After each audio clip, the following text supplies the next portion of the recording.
Muy bien, les doy la bienvenida a todos, en general, y en particular a los que vienen por primera vez a alguna de mis clases, de las clases no solamente de las mías, sino de la Escuela de Biblia. En este año, en los 2 cuatrimestres, vamos a continuar con el estudio de lo que se llaman las cartas generales o las cartas universales, que son 8. Ya vimos Santiago, Hebreos.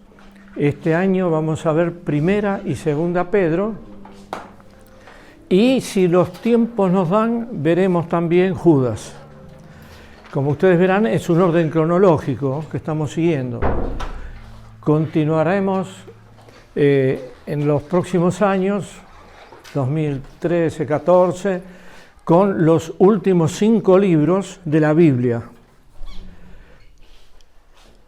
El Evangelio de Juan, las 3 cartas de Juan y Apocalipsis.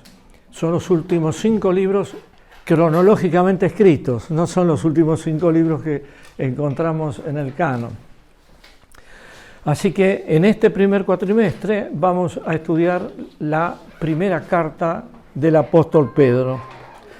Bueno, antes de entrar a la introducción a la carta, quisiera compartir con ustedes algunos conceptos que son los que me guían y van a guiar un poco el desarrollo de las clases durante este año. Encontramos en la Biblia algunos pasajes que son interesantes, que nos llevan a cierta reflexión. ¿Cuál es el lema de la Iglesia este año? Entonces la pregunta es, ¿sobre qué base influenciamos? Juan, el Evangelio de Juan, el Señor Jesús dice: Jesús entonces se dirigió a los judíos que habían creído en Él y le dijo: si vosotros permaneciereis en mi palabra, seréis verdaderamente mis discípulos y conoceréis la verdad, y la verdad os hará libre. Esta es la versión Reina Valera. La Nueva Versión Internacional dice: si se mantienen fieles a mis enseñanzas, seréis verdaderamente mis discípulos y conocerán la verdad, y la verdad os hará libre. Esto está en Juan 8, 31, 32. En Mateo encontramos otra afirmación de nuestro Señor Jesucristo en lo que se conoce como la Gran Comisión, donde dice: se me ha dado toda autoridad en el cielo y en la tierra. Por tanto, vayan y hagan discípulos de todas las naciones, bautizándolos en el nombre del Padre y del Hijo y del Espíritu Santo, enseñándoles a obedecer todo lo que les he mandado a ustedes, y les aseguro que estaré con ustedes hasta el fin del mundo. Y en el Evangelio de Lucas encontramos otra intervención de nuestro Señor Jesucristo, en donde a un intérprete de la ley que le hizo una pregunta capciosa, pero le hizo una pregunta, Jesús le respondió, replicándole: ¿qué está escrito en la ley? ¿Cómo la interpretas? Eso lo encontramos en Lucas 10:26. Es decir, de estos pasajes que hemos leído encontramos 2 afirmaciones de Jesús y 2 preguntas. Se permanece, como dice el primer pasaje, en la palabra de Cristo cuando se hace de ella la norma de vida. En otras palabras, la obediencia es lo mismo que permanecer o mantenerse firme y fieles a las enseñanzas de nuestro Señor Jesús. ¿Cuáles son las enseñanzas a las que debemos obedecer? Jesús, en el pasaje sobre la Gran Comisión, lo aclaró, enseñándoles todo lo que os he mandado. Esta es en esencia la definición del discipulado cristiano. Debemos preguntarnos, ¿qué es el discipulado? Porque hablamos muchas veces del discípulo, ¿qué es el discipulado? El discipulado es un estilo de vida que abarca muchas facetas. En particular incluye la adoración la fe, la obediencia y la esperanza. Todo cristiano está llamado a adorar a Dios, a confiar en Él, a obedecerle y a mirar hacia el futuro con una confianza y una gran esperanza. Y aquí debemos hacer otra pregunta. ¿Cómo hemos de desarrollar nuestra vida en todas estas áreas si no conocemos su voluntad y sus mandamientos? La respuesta que surge de la misma Biblia, de las páginas de las Sagradas Escrituras, es que en la palabra encontramos todo lo que el Señor ha mandado. Porque Jesús mismo lo afirmó. Todas las Escrituras dan testimonio de mí, le dijo en ciertas oportunidades, en particular a los discípulos de Maús. La Biblia resulta indispensable para alcanzar la madurez en el discipulado, porque en ella aprendemos los mandamientos de Cristo, dando así el primer paso necesario para llegar al conocimiento de su voluntad y posiblemente y necesariamente cumplirla. Aquí debemos hacer algunas y varias observaciones. Ahora bien, aceptamos que en la Biblia encontramos los mandamientos de Cristo, pero ¿cómo lograremos captar su mensaje con exactitud? De las dos preguntas que Jesús le hizo al intérprete de la ley, ustedes recuerdan que le replicó, ¿qué está escrito en la ley? ¿Cómo la interpretas tú? Podemos extraer una valiosa enseñanza. En primer lugar, ¿qué está escrito? Debemos conocer el contenido de la Biblia y solo podremos hacerlo leyéndola de manera metódica y con persistencia. Esa es la instrucción que le dio Pablo a Timoteo. Persiste tú, le dice Pablo en segunda carta a Timoteo. En segundo lugar, ¿cómo la interpretas tú? Le dijo el Señor Jesús al intérprete de la ley. O ¿cómo lees? ¿Cómo interpretamos lo que leemos? Porque no solamente debemos leer la palabra, sino que estudiar la palabra, que son dos cosas diferentes. Aquí hay un peligro que debemos evitar, y es creer que lo que la palabra dice no siempre es igual a lo que nosotros creemos que la palabra dice. No siempre lo que la palabra nos indica es lo que creemos que la palabra nos indica, porque hay un subjetivismo muchas veces en la interpretación de la palabra.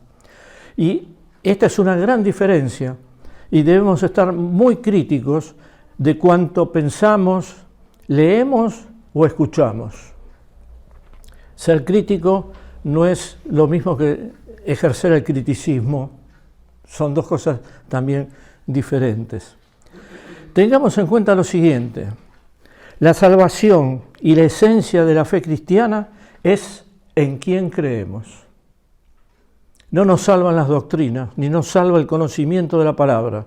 Hubo grandes ateos que tenían un gran conocimiento, posiblemente mayor que el nuestro, sin embargo no eran salvos. Somos salvos por la fe en Jesucristo. Pero luego viene, y esto es lo esencial, pero luego viene un segundo paso, y es definir qué creemos. Aunque las creencias no han de ocupar el lugar de la fe, sí tienen un lugar importante en la vida de la fe. Nuestro conocimiento de las grandes doctrinas, la doctrina de la creación, la revelación, la redención y el juicio, va a definir nuestro nivel y calidad de discipulado. En las facetas que antes hemos mencionado, que son la adoración, la fe, la obediencia y la esperanza. Ningún cristiano individualmente o grupo teológico o iglesia ha sido jamás o será alguna vez intérprete infalible de la palabra de Dios. En eso debemos tener también conciencia de esta realidad. No obstante, Dios ha previsto la manera para que crezcamos en nuestro entendimiento de la verdad y estemos protegidos contra las formas de interpretación errónea y los falsos maestros. Porque, hermanos, a la Biblia podemos hacerle decir lo que nosotros querramos.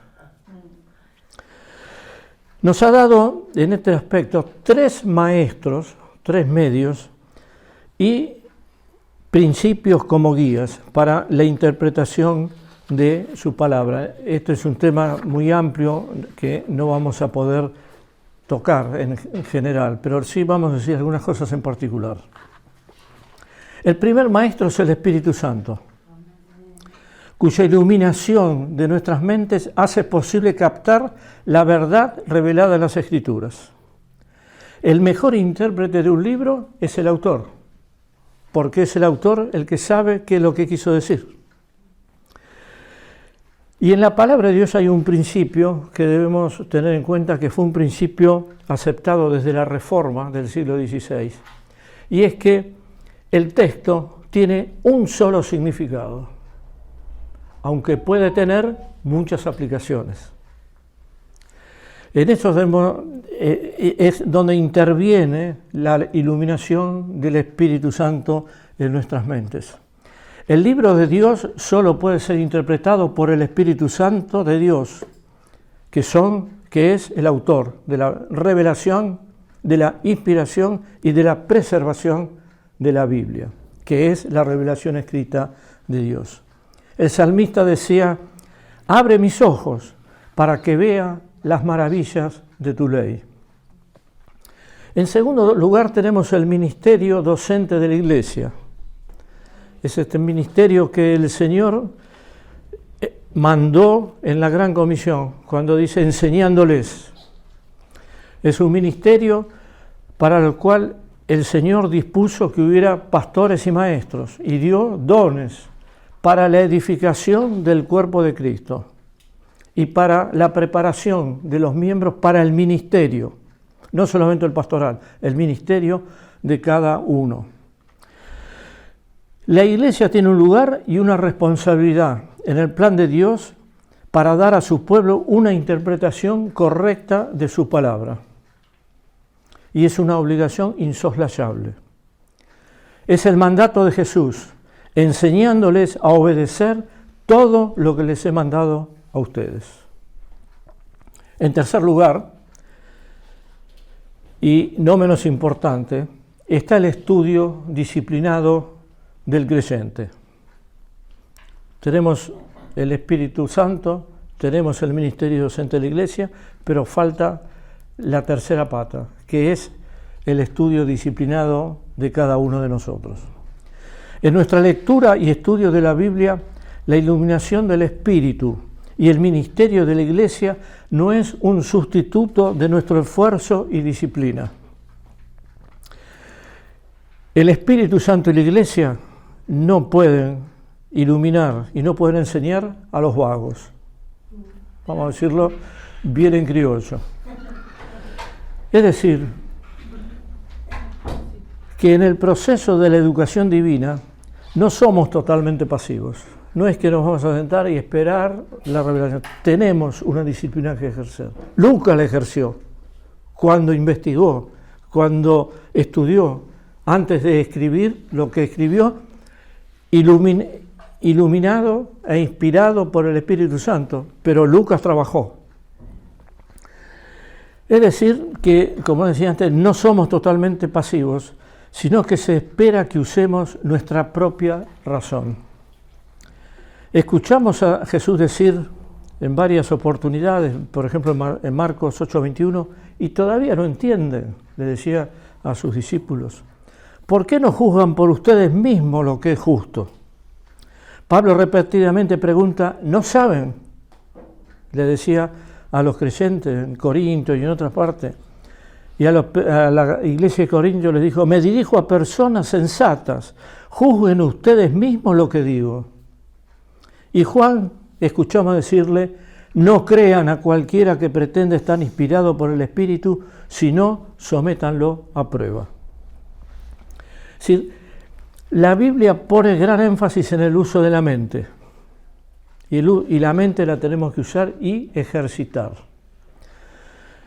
Si analizamos los pasos de Satanás en la tentación, vemos que el primer asalto que da a Eva, asalta la mente, creándole una duda. Así que Dios luego va a la emoción y luego finalmente a la voluntad.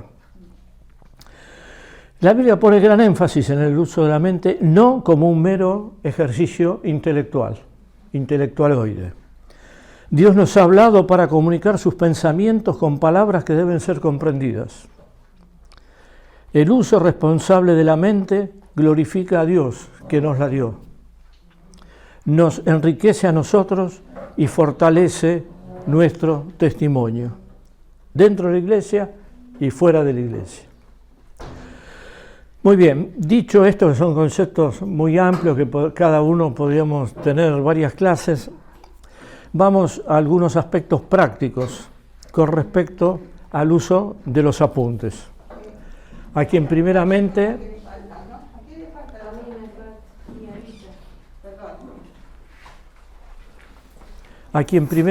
quiero agradecerle a Marcelo el trabajo de impresión.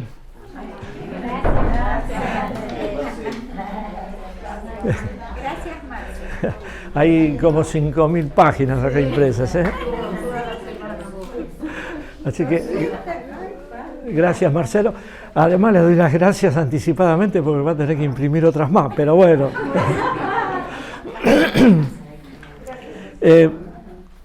El objetivo principal de este material, como ustedes verán, son los apuntes que yo utilizo, son mis apuntes. Es que durante la semana puedan repasar y ampliar lo dicho en clase. Encontrarán en el desarrollo de los apuntes algunos temas ampliados que van más allá de la carta de Pedro, pero que es necesario analizarlos dentro del contexto de toda la Biblia, como el papel de la mujer en la antigüedad, el concepto de la servidumbre, etcétera, etcétera. Entonces van a encontrar notas adicionales, por ejemplo, cuando hablemos de la inspiración, va a haber una nota adicional amplia que no vamos a poder leer en las clases, pero ustedes lo tendrán como tarea hogareña. Y van a encontrar algunas consideraciones, al final de algunos párrafos, algunas consideraciones prácticas y teológicas que hacemos, que es la ampliación de algún concepto que encontramos en el texto de 1 Pedro.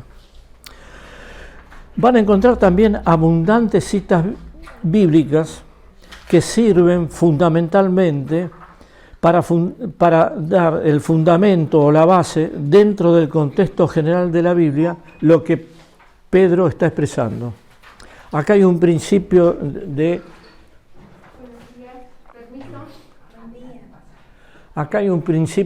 de interpretación bíblica, y es que cuando, y lo hacen los que escribieron la palabra, expresan una idea o un concepto, buscan el apoyo en el resto del contexto de la Biblia. Por eso van a encontrar muchas citas bíblicas.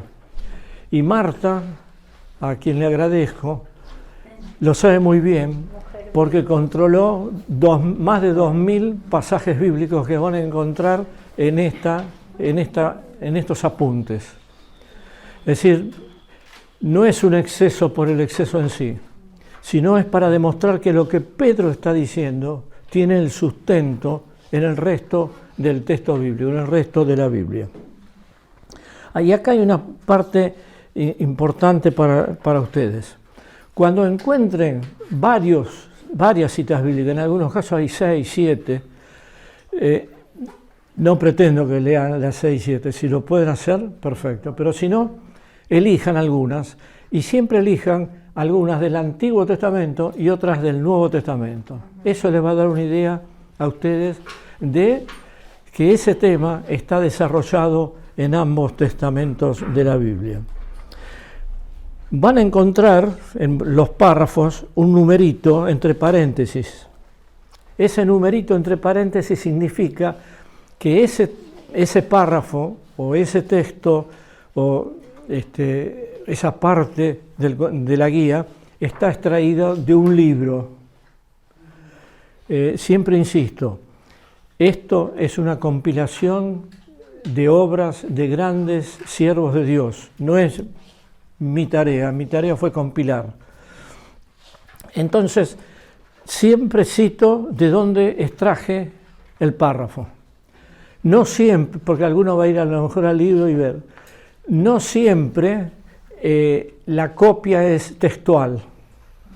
Muchas veces por razones de traducción, cuando ustedes vean la bibliografía en las últimas 2 páginas de la guía, van a encontrar que hay libros escritos en el siglo III, sobre todo he tomado autores del siglo XX, XIX y XX, y generalmente son traducciones al castellano de libros escritos originalmente en holandés, en alemán, en inglés, y no siempre la traducción, porque hay traducciones muy antiguas de principio del siglo pasado, están hechas en un castellano claro. En esos casos yo lo que hago es arreglar un poco el texto y adecuarlo a lo que se está desarrollando. La sugerencia mía es que se dediquen por lo menos 45 minutos diarios a orar, a leer la palabra y a repasar lo dicho en clase. ¿Por qué es importante esto? Y ahí viene mi deformación profesional. Ay, qué lindo. Nos estás quemando las neuronas. Los 2 cuatrimestres van a insumir aproximadamente 32 clases. 32 clases de 1 hora son 32 horas. A ver, ¿me siguen? 32 horas es menos de un día y medio. Significa que si solamente se ajustan a la hora de clase, en un año que Dios nos da de 365 días, estaríamos leyendo y estudiando su palabra solamente un día y medio.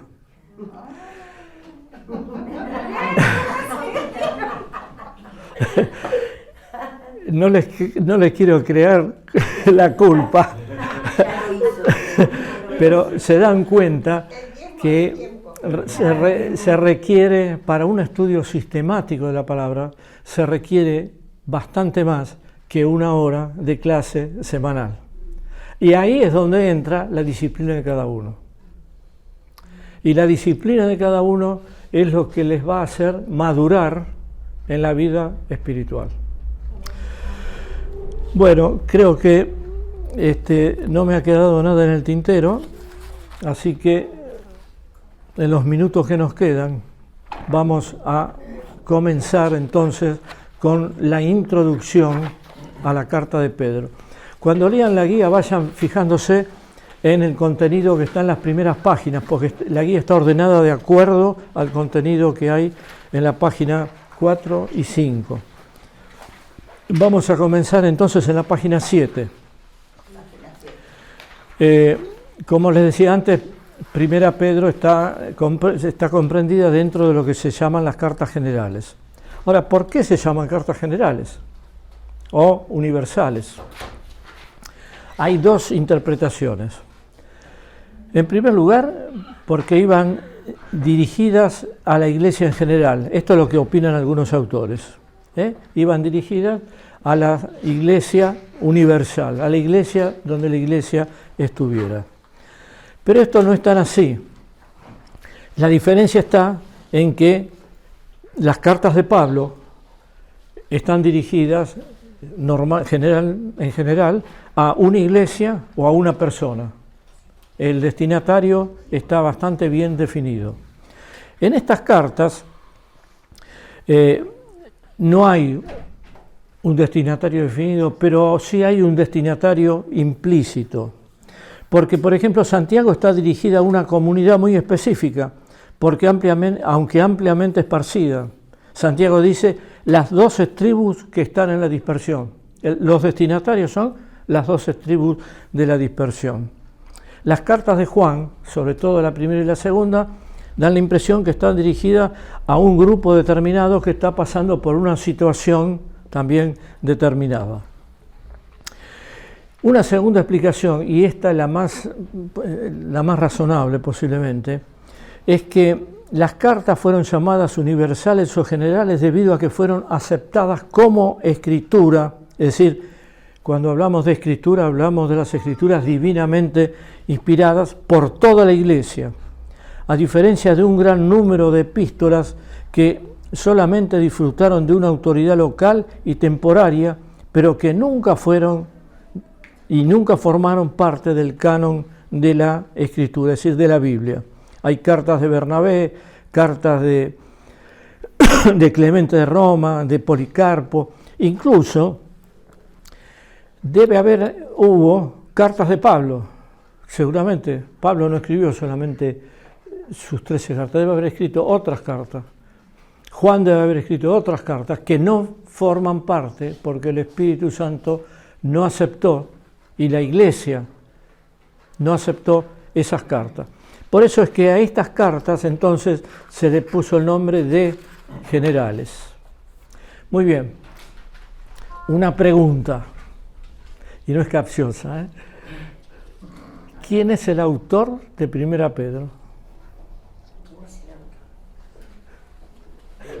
No me mire.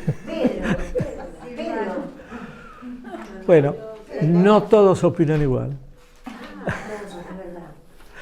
Vamos a ver cuáles son los argumentos de la autoría de Pedro.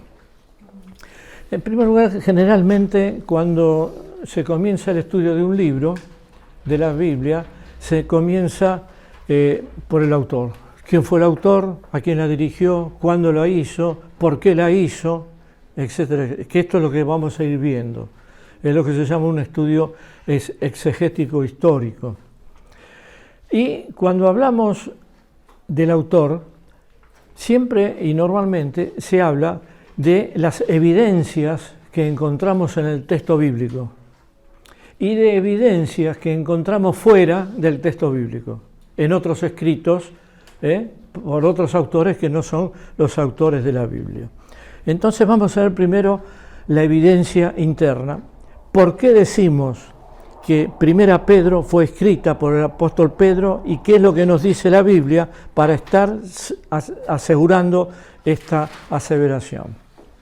En primer lugar, según el encabezamiento, y parto de la premisa que todos leyeron varias veces Primera Pedro en estas últimas 2 semanas, de acuerdo al pedido que hicimos. Según el encabezamiento, Pedro envió esta carta, como vimos, a los cristianos dispersos por el Ponto, Galacia, Capadocia, Asia y Bitinia. Y ya les muestro dónde están para que se ubiquen geográficamente. Es la parte norte de lo que hoy es Turquía. Acá encuentran Capadocia, el Ponto, Bitinia, Galacia, Asia. Es decir, van a encontrar después en el mapa que yo transcribí el mapa del 4.º viaje del apóstol Pablo, 4.º o 5.º viaje, depende cuál consideramos primero, para mostrar que Pablo no entró en el área a la cual Pedro posteriormente escribió. Esa es la finalidad del mapa. Van a ver 4.º viaje de Pablo. Bueno, esa es la idea, que vean dónde están las zonas y el recorrido que el apóstol Pablo hizo. La primera carta de Pedro evidencia que el apóstol Pedro es el autor, ya que el escritor en el saludo se identifica como Pedro, apóstol de Jesucristo, versículo 1 del primer capítulo. El escritor también habla con autoridad apostólica y afirma que es testigo ocular de los sufrimientos de Cristo. Además, en la segunda carta el escritor afirma: queridos hermanos, esta ya es la segunda carta que les escribo. Finalmente, el autor menciona a Silas y a Marcos, refiriéndose así a sus ayudantes apostólicos. Silas y Marcos también habían ayudado a Pablo, así que eran muy conocidos en la iglesia primitiva. Otra fuente de evidencia interna es el libro de los Hechos, donde Lucas ha registrado algunos sermones del apóstol Pedro, en forma resumida. Pedro predicó a la multitud reunida en Jerusalén para la celebración de Pentecostés. Hechos capítulo 2. Predicó a la gente reunida en el atrio de Salomón. Hechos capítulo 3. Pedro también predicó ante el Sanedrín. Hechos 4. Y en la casa de Cornelio. Hechos 10. Además, aconsejó a la asamblea de la iglesia en Jerusalén. Hechos 15. Los paralelos entre los sermones de Pedro y sus cartas son notables. Generalmente, en las introducciones se habla de la teología del libro. Se trata de definir cuál es la teología, las doctrinas que se encuentran en el libro. Y normalmente este tema se encuentra en la introducción. Yo cambié un poco esta metodología y van a encontrar la teología de Pedro en la última clase. ¿En la última? Sí. ¿Por qué? Porque entiendo que es más fácil comprender la teología del apóstol conociendo la totalidad de su libro, de su obra.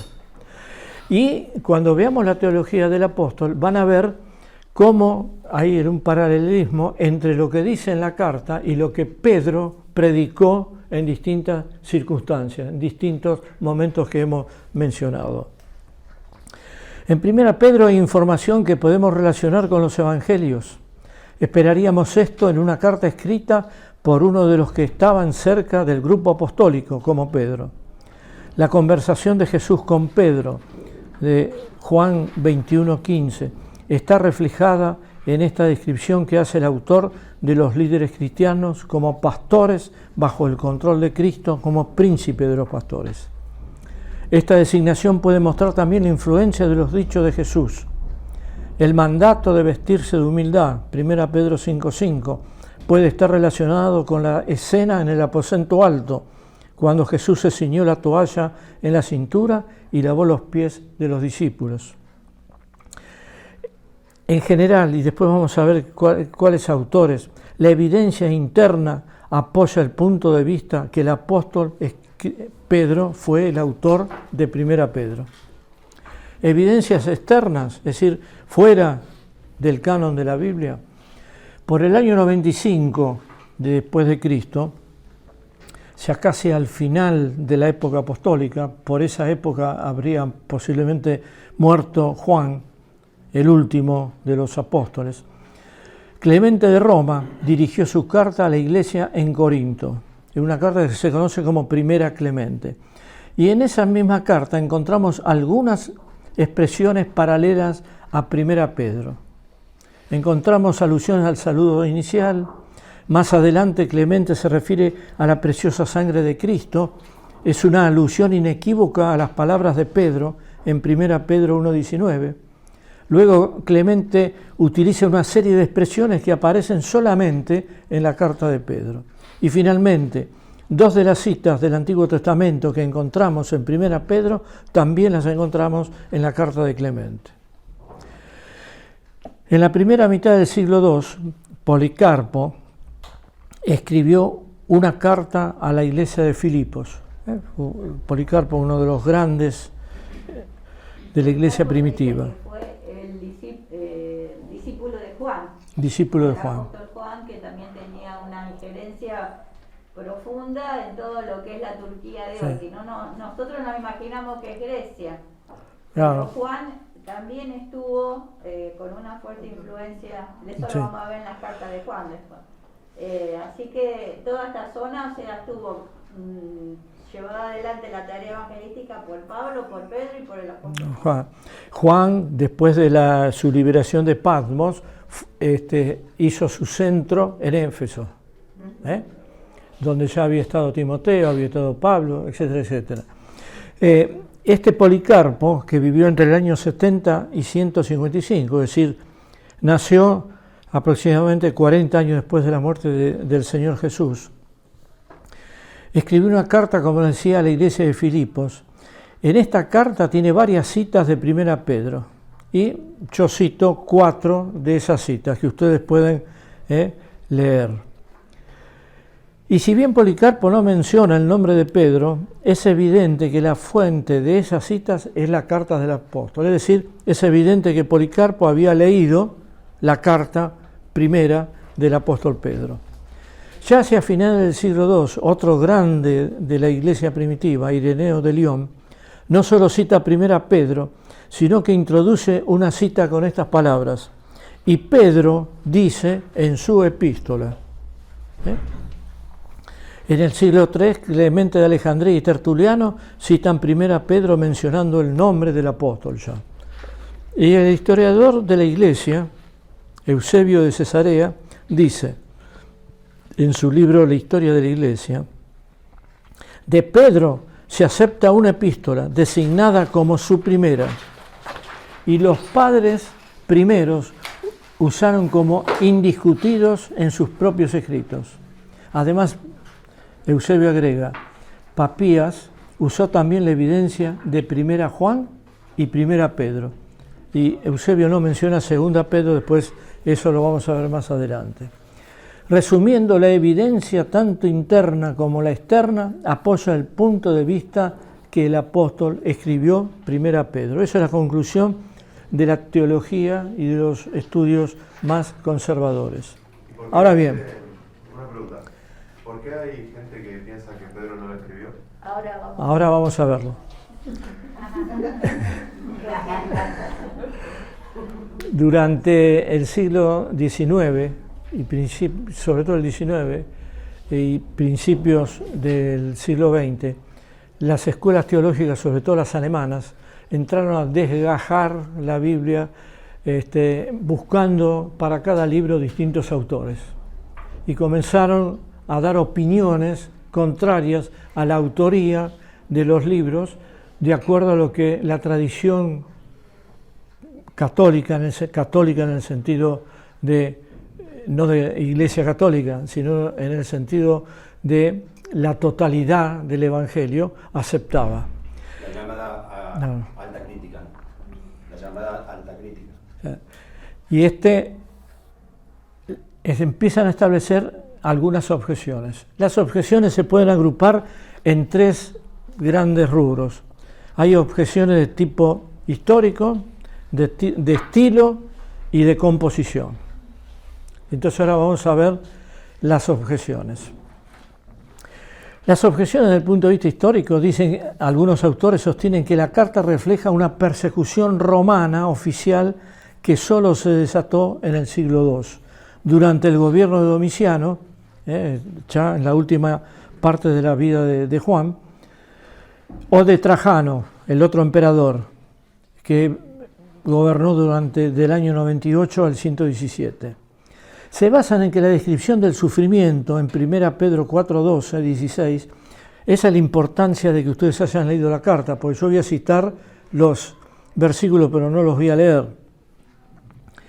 Se parece a la carta de Plinio el Joven, que era un escritor romano, quien escribiera al emperador Trajano.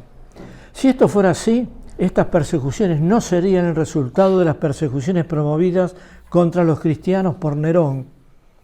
Nerón gobernó entre el 54 y el 68. Por tanto, Pedro no habría escrito esta carta porque murió durante el gobierno de ese emperador. Después vamos a ver el trasfondo de esto. No obstante, la evidencia a favor de una persecución general en las provincias de Roma durante el reinado de Domiciano es escasa. Si bien este emperador fue perseguidor de los cristianos, no hay indicación de que Domiciano instigase una persecución generalizada en todas las provincias del imperio.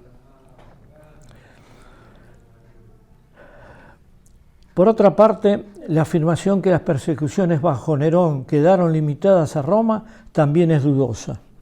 El contenido de 1 Pedro revela que los lectores eran creyentes de primera generación, ya que no hay ninguna evidencia de cristianos de una segunda generación. Para otros autores es difícil probar que las persecuciones mencionadas en 1 Pedro resultaron de la política del gobierno romano. Es decir, hay veces que tenemos una idea distorsionada. Principalmente hubo 10 persecuciones, desde Nerón hasta Diocleciano, el último emperador, el año 340 aproximadamente, principio del 300. Nerón, que gobernó, que era un perverso, un Putin del siglo I, malvado, perverso, locoide, que gobernó entre el 58 y entre el 54 y el 68, en un momento de delirio, él quería transformar Roma, porque había partes de Roma que les parecía que eran obsoletas. Piensen ustedes en lo que era una ciudad antigua, ¿no? Una casa arriba de la otra, pegada, ahí no había calles muy definidas, etcétera, etcétera. Entonces, en un ataque de delirio, el pueblo pensó que Nerón había mandado incendiar una parte de Roma. Y eso fue un incendio que duró durante prácticamente una semana, en el año 64 después de Cristo. Como el pueblo empezó a rumorear de que el culpable era Nerón, porque además el incendio arrasó 3 o 4 barrios de Roma, las casas de algunos senadores, gran parte de los comercios, gran parte de las viviendas, hasta una parte del templo. Entonces Nerón no tuvo más idea que decir, no, los culpables, ¿a quién culpo? La culpa siempre la tiene otro. ¿A quién culpo? Y encontró que una secta, entre comillas, podía ser el chivo expiatorio de la culpa, que eran los cristianos. Tenemos que tener en cuenta, y esto también lo vamos a ver posiblemente más adelante, en Roma, el imperio romano era muy amplio en el tema de las religiones. El imperio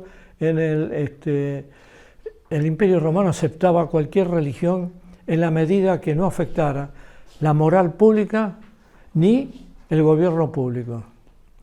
Entonces las religiones las tenían divididas entre lícitas e ilícitas. La lícita la podía practicar cualquiera, libremente. El imperio no se preocupaba por las creencias. Las ilícitas no las podían practicar. Había ciertas religiones de misterio, cosas raras, no las podían practicar. Y el que la practicaba era condenado. Hasta ese momento, el cristianismo había sido considerado un apéndice del judaísmo, al punto de que Claudio, un emperador anterior a Nerón, se vio obligado por enfrentamientos que había entre judíos y cristianos a expulsar a todos los judíos de Roma. Agripa, Priscila, fueron desplazados en ese momento. Pero se dieron cuenta que el cristianismo no era igual que el judaísmo. Porque además había enfrentamiento entre ellos. Entonces Nerón no tuvo mejor idea que declararla ilícita y comenzar la primera persecución conocida, primera persecución entre comillas, porque anteriormente los cristianos habían sido perseguidos por los judíos, pero digamos la primera persecución del Imperio Romano. Pero no fue una persecución generalizada, fue una persecución limitada prácticamente a Roma. Y no hubo persecuciones generalizadas hasta prácticamente el emperador Decio, hacia fines del siglo II, puede ser que haya practicado por primera vez una persecución en todo el imperio. Y por otra parte, hubo de las 10 persecuciones, algunas, sobre todo las primeras, que no fueron persecuciones por causas religiosas. Eran persecuciones porque a los cristianos les decían que eran ateos, que practicaban actos incestuosos, que se comían vivo a alguien. Eran todos chimentos y rumores del pueblo que surgían de las prácticas cristianas. Los cristianos, el ósculo santo de Pablo, se besaban, comían la sangre tomaban la sangre y comían en la Santa Cena. Entonces todo eso creó un tufo de rumores que hizo que los cristianos comenzaran a ser perseguidos. Y posteriormente se incluye situaciones como que cristianos que no aceptaban el culto al César. Dios, el César no era el Señor, Jesucristo es el Señor. No aceptaban la participación, aunque había legiones romanas compuestas en donde había cristianos. No aceptaban ir a hacer el servicio militar. No participaban de las festividades donde la sexualidad y los vicios se mezclaban, las festividades del mundo greco-romano. Entonces todo eso luego formó parte del paquete de las persecuciones. Pero en general los cristianos fueron perseguidos no por problemas religiosos, sino por problemas políticos. Y porque también se dudaba de que en casos de una guerra, ¿a quién irían a apoyar los cristianos? Todo eso hizo luego que las persecuciones en el siglo II y III y parte del IV fueran persecuciones ya de origen oficial, fueran políticas de Estado, cosas que no fue en la época de Nerón. Hasta ahí las partes históricas. Y vamos a dejar acá. ¿Les parece bien? Sí. Este. La mejor parte, ¿no? 10 minutos más tenemos. 10 minutos más. Bueno, 10 minutos más.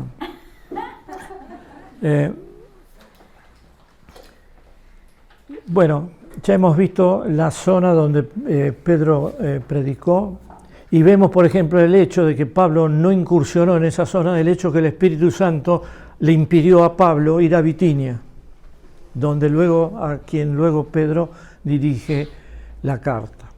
En segundo lugar están las objeciones de estilo, es decir, el estilo literario en que fue escrita la carta.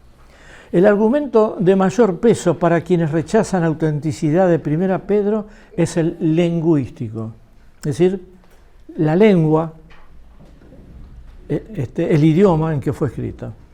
El planteo es que un simple pescador galileo indocto, procedente de una pequeña localidad de la costa del lago de Galilea, cuya lengua nativa era el arameo, sería incapaz de haber escrito la carta en un griego tan excelente de 1 Pedro, sobre todo siendo una persona descrita en hechos como sin letras y del vulgo. Así definían a los cristianos en la iglesia primitiva por el pueblo. Un argumento consecuente es que Pedro, cuya lengua nativa no era el griego, no habría citado la Septuaginta. La Septuaginta, ustedes saben, o la versión de los 70, es la versión griega del Antiguo Testamento. Una traducción que se había hecho en Alejandría 250 años antes de Jesucristo, como los hace el autor de 1 Pedro. Ahora, existen buenas respuestas para cada uno de estos argumentos. Algunos eruditos han exagerado las afinidades clásicas del griego de la carta.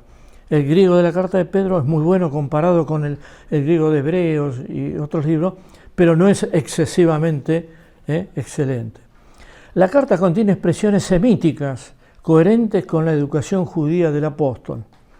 Pedro era de Galilea y ya en el siglo VIII a.C., en la época de Isaías, era conocida como Galilea de los gentiles. El griego junto con el arameo y el hebreo se hablaba comúnmente en toda Palestina y específicamente en Galilea, ubicada cerca de la región gentil conocida como Decápolis, de las 10 ciudades, donde la influencia griega era muy fuerte.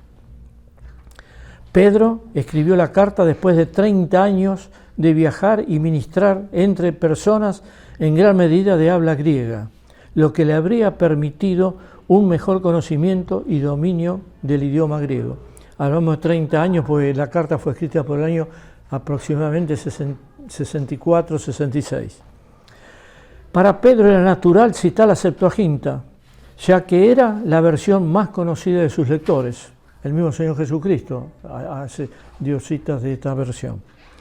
La frase sin letras y del vulgo, o sin estudios ni preparación, no significaba que Pedro fuera un iletrado, sino más bien que carecía de una educación formal, a diferencia de Pablo, que había tenido los estudios rabínicos. Es decir, había ido al seminario, diríamos, en el día de hoy.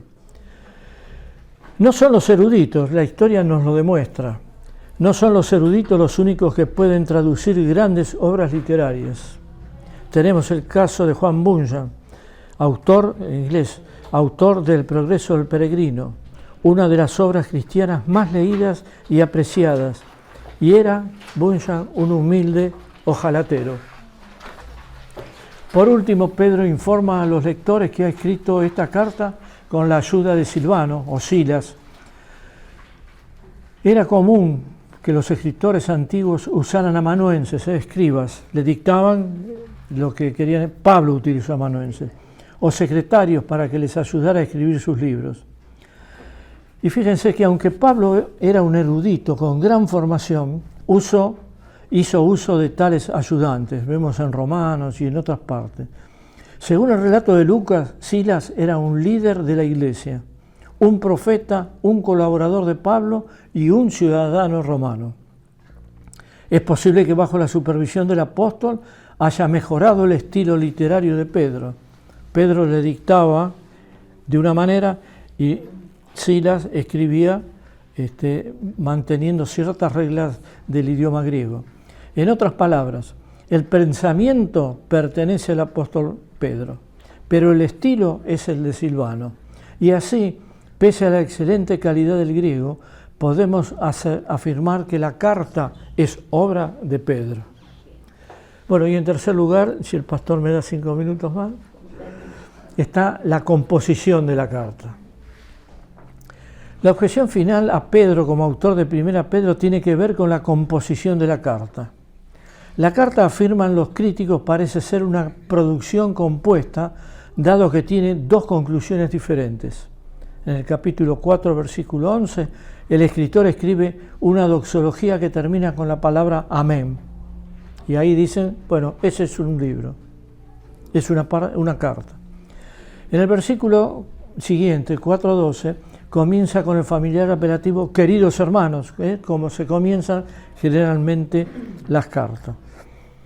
Además, en capítulo 5, versículos 10 al 11, conforma una conclusión en forma de plegaria, doxología y amén. Los saludos finales parecen provenir de otro autor. Sin embargo, los escritores del Nuevo Testamento con frecuencia introducen doxologías, es decir, expresiones de alabanza a Dios, en medio de sus discursos. Por ejemplo, Pablo, en la carta a los Romanos, introduce numerosas bendiciones. Romanos 1:25, 9:5, etcétera, etcétera.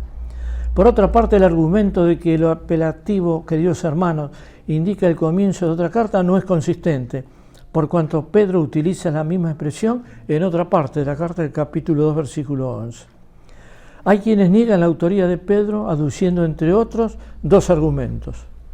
Alegan que primero Pedro o era una carta anónima a la que de alguna manera se relacionó su nombre, o la obra apócrifa de un falsificador piadoso que anexó el nombre de Pedro a un intento de revestirla de autoridad apostólica. ¿Sí? Alguien que escribió la carta y le puso el nombre de Pedro para que la carta tuviera autoridad dentro de las iglesias. Quienes así piensan sostienen que la introducción y la conclusión fueron agregadas más tarde. ¿Sí?